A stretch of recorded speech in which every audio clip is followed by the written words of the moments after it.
After setting the box office on fire with Top Gun Maverick last year, Tom Cruise is back in Mission Impossible Dead Reckoning Part 1. This time around, he once again steps into the shoes of aging IMF agent Ethan Hunt, who is on a new globetrotting mission to save the world from those who would rather see it go up in flames.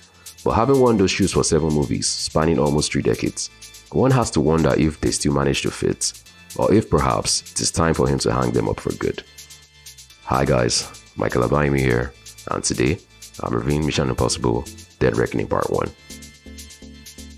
Billed as the first of 2 halves, the film has Ethan going after the lost keys to a rogue artificial intelligence, simply referred to as the Entity. With the ability to hack into any defense system in the world, it soon becomes the target of several competing governments and shadow organizations, each one planning to use it for their own nefarious needs. But when Ethan is faced with an adversary from his distant past, he'll be tested like never before, as he pushes himself to do whatever it takes to complete the mission. The Mission Impossible franchise has prided itself on thrilling moviegoers ever since the first movie came out in 1996, and with each subsequent entry, Tom Cruise and the various filmmakers involved have found increasingly inventive ways to up the ante. Except things wouldn't really get kicked into orbit until Mission Impossible Ghost Protocol, a film that had the Hollywood star scaling the size of the world's tallest building. And the franchise has continued to soar ever higher ever since, an ascent that would eventually crescendo with the phenomenal Halo jump and other stunts in 2018's Mission Impossible Fallout. So heading into Dead Reckoning Part 1, I already had doubts I could ever manage to match or surpass the highs of the previous one. This is despite following up on news of its production, which was impacted by the onset of the COVID-19 pandemic, as well as watching an extended behind-the-scenes look at its audacious motorcycle cliff jump. And while I feel that the final product didn't indeed match the thrills of the last one, it at least comes with its own bag of tricks, even though some of it did tend to feel like already explored territory. We get the usual spy thriller staples like car chases and tense hand-to-hand combat encounters, all of which play out exactly how one would imagine for a film of that nature. But it is how these sequences are shot and edited that helps them feel alive and vibrant. The film is also well paced for the most part, doling out such scenes at a steady enough cadence to keep most viewers engaged. I did start to feel the length of the movie over time though, especially while it took the needed time to explain the various twists and turns of its ever-evolving plots, and it took some time before the story truly kicked into gear. But once it did, it never truly lets up until the very end.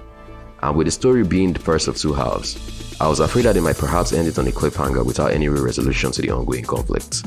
Except I still ended up coming out of it feeling like I had eaten a full meal, which is more than I can say about most other movies that get split in 2. A lot of ground was covered in this first half, and just enough threads were left unresolved to keep me interested in seeing how the whole thing wraps up next year. In terms of acting and performance, Tom Cruise proves that he still got what it takes, pulling absolutely no punches in his pursuit of delivering breathtaking stunts and top-of-the-line action scenes.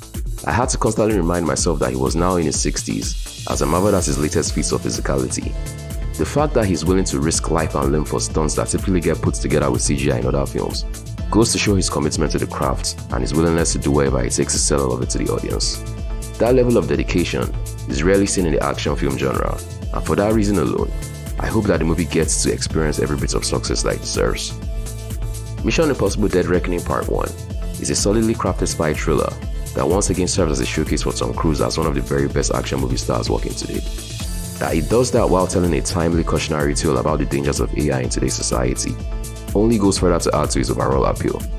And while I felt it didn't quite hit the same level of sheer brilliance as past entries, or even other recent action films like John Wick Chapter 4, I still feel it's a movie that is very much worth experiencing on the best cinema screen available. I'll give the film an 8 out of 10. We'll be checking out Mission Impossible Dead Reckoning Part 1. Let me know in the comment section down below. I'll be dropping a review for Oppenheimer soon, so make sure you subscribe to the channel with notifications turned on if you'd like to see it as soon as it drops. And until the next one, this is Michael, signing off.